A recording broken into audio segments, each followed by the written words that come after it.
এই নমুনা প্রশ্নপত্রের মধ্যে যে প্রশ্নগুলি রয়েছে সেই প্রশ্নগুলি এবছর অর্থাৎ 2024 সালের উচ্চ মাধ্যমিকের টেক্সট ও ফাইনাল পরীক্ষায় আসবার প্রবল সম্ভাবনা রয়েছে।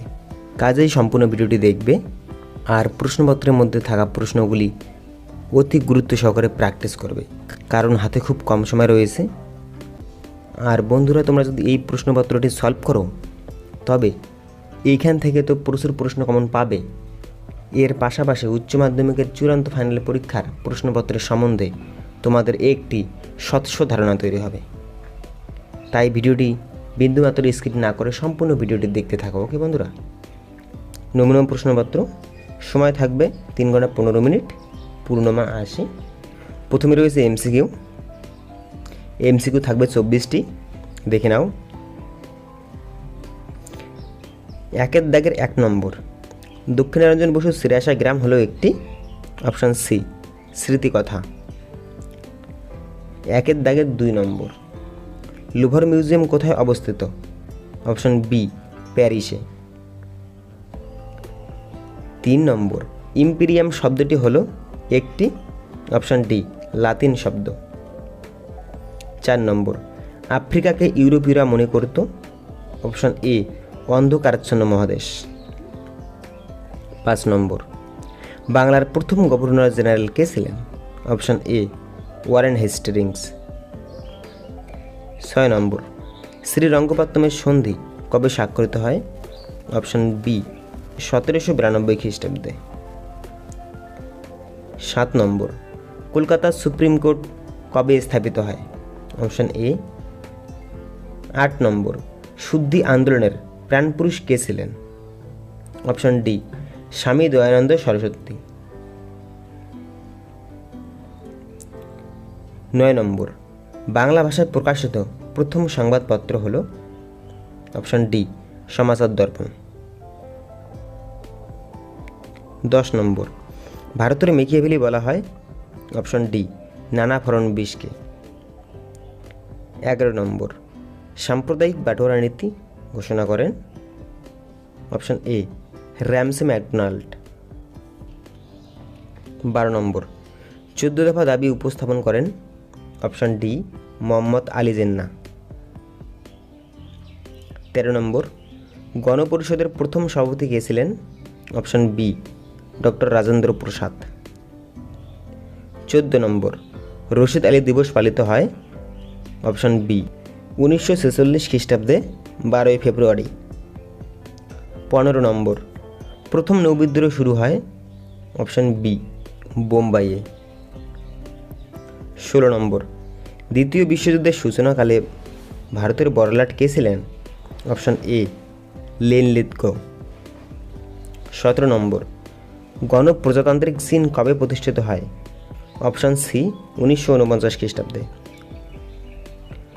18 নম্বর, সুয়েজ খাল জাতীয়করণের নীতি গ্রহণ করেছিলেন, অপশান ডি নাসের। 19 নম্বর, পেরেস্ত্রয়িকার প্রবর্তক কে ছিলেন, অপশান সি গর্বাচভ। 20 নম্বর, মাইলাই ঘটনাটি ঘটে, অপশান সি ভিয়েতনামে।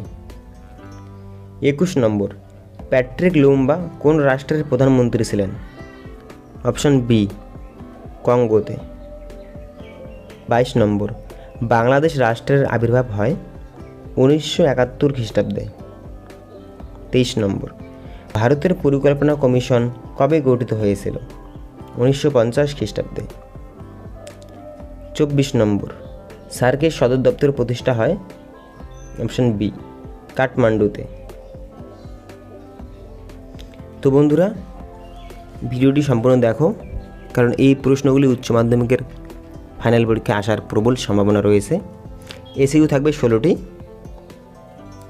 দেখো, 2 দাগের 1 নম্বর, ভাস্কো দা গামা ভারতের কোন বন্দরে প্রথম পদার্পণ করেন, অথবা মার্কেন্টাইলবাদ বা বণিকবাদ বলতে কি বোঝো।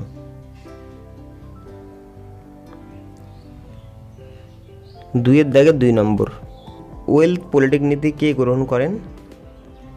3 নম্বর, ত্রয়োদশ উপনিবেশ কোন দেশ গঠন করেন। 4 নম্বর, কোন আইনের দ্বারা ভারতে ভাইসরয় পদের সৃষ্টি হয়।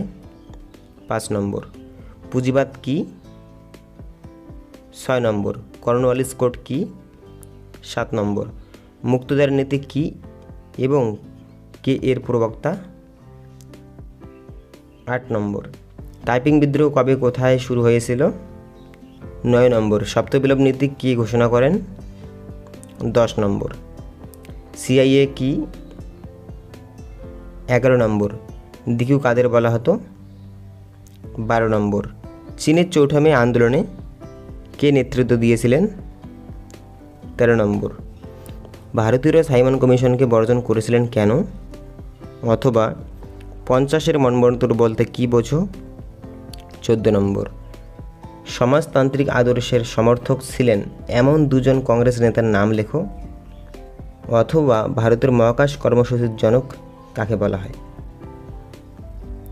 15 নম্বর কবে সারা ভারত অস্পৃশ্যতা বিরোধী সংঘ প্রতিষ্ঠা করেছিলেন? অথবা ভিয়েতনাম কমিউনিস্ট পার্টির প্রতিষ্ঠাতা কে এবং তার প্রকৃত নাম কি? 16 নম্বর স্বাধীন ভারতের প্রথম নির্বাচন কবে হয়েছিল? অথবা ভারতীয় সংবিধানের জনক কাকে বলা হয়? এরপরে রয়েছে বন্ধুরা বড় প্রশ্ন, 8 মার্কের প্রশ্ন।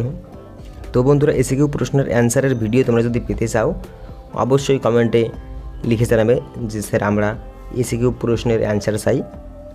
তো তবে আমি এসিকিউ প্রশ্নের অ্যান্সার নিয়ে আসব। ওকে, তো সে কারণেই তোমাদের কিন্তু চ্যানেলটিকে অবশ্যই সাবস্ক্রাইব করে রাখতে হবে, তোমাদের সুবিধার্থে, তোমাদের স্বার্থে, তোমাদের রেজাল্ট ভালো করার জন্য। ওকে, তোমাদের বড় প্রশ্ন দেওয়া থাকে 8টি আর 2টি থাকে অথবা দিয়ে, মোট থাকে 10টি। এই 10টির মধ্যে লিখতে লাগে কিন্তু 5টি। তার মধ্যে আবার এইখানে কি খণ্ড দেওয়া হয়েছে, 1 থেকে 4 নম্বর অবধি 1টি খণ্ড, 4 থেকে 8 নম্বর অবধি 1টা খণ্ড। ওকে, তো দেখো কি রয়েছে, যে কোনো 5টি প্রশ্নের উত্তর দাও। প্রতিটি খণ্ড থেকে ন্যূনতম 2টি প্রশ্নের উত্তর আবশ্যক। বিকল্প প্রশ্নগুলি লক্ষণীয়। তো বন্ধুরা খণ্ড বলতে বোঝানো হয়েছে 1 থেকে 4 নম্বর অবধি 1টি খণ্ড, 4 থেকে 8 নম্বর অবধি আরেকটি খণ্ড। তো দেখো কী কী রয়েছে। 3 দাগের 1 নম্বর জাদুঘর কাকে বলে? অতীত পুনর্গঠনে জাদুঘরের ভূমিকা আলোচনা করো। 2 নম্বর উপনিবেশবাদ ও সাম্রাজ্যবাদ বিষয়ে হবসন লেনিনের তত্ত্ব আলোচনা করো। 3 নম্বর ক্যান্টন বাণিজ্যের প্রধান বৈশিষ্ট্যগুলি কী ছিল? এই বাণিজ্যের অবসান কেন হয়? 4 নম্বর আলিগড় আন্দোলনের একটি সংক্ষিপ্ত বিবরণ দাও। অথবা ব্রিটিশ শাসনকালে আদিবাসী ও দলিত সম্প্রদায়ের বিবরণ দাও। এই গেল বন্ধুরা 1টি খণ্ড। এবার 2য় খণ্ড রয়েছে, দেখো 5 নম্বর 1946-এর নৌবিদ্রোহের কারণ ও তাৎপর্য আলোচনা করো। 6 নম্বর ভারত ছাড়ো আন্দোলনের তাৎপর্য ব্যাখ্যা করো এবং এই আন্দোলনে মহিলাদের অংশগ্রহণ সম্পর্কে সংক্ষেপে আলোচনা করো। 7 নম্বর ট্রুম্যান নীতি কী? মার্শাল পরিকল্পনার উদ্দেশ্যগুলি কী ছিল? অথবা কিউবার ক্ষেপণাস্ত্র সংকটের সংক্ষিপ্ত পরিচয় দাও। 8 নম্বর সার্কের উদ্ভবের প্রেক্ষাপট সম্পর্কে আলোচনা করো। এর উদ্দেশ্যগুলি কী ছিল? তো বন্ধুরা এই প্রশ্নগুলি অতি গুরুত্ব সহকারে প্র্যাকটিস করবে, কারণ এই প্রশ্নগুলি উচ্চ মাধ্যমিকে 2024 সালের টেক্সট ও ফাইনাল পরীক্ষায় আসার প্রবল সম্ভাবনা রয়েছে। ওকে।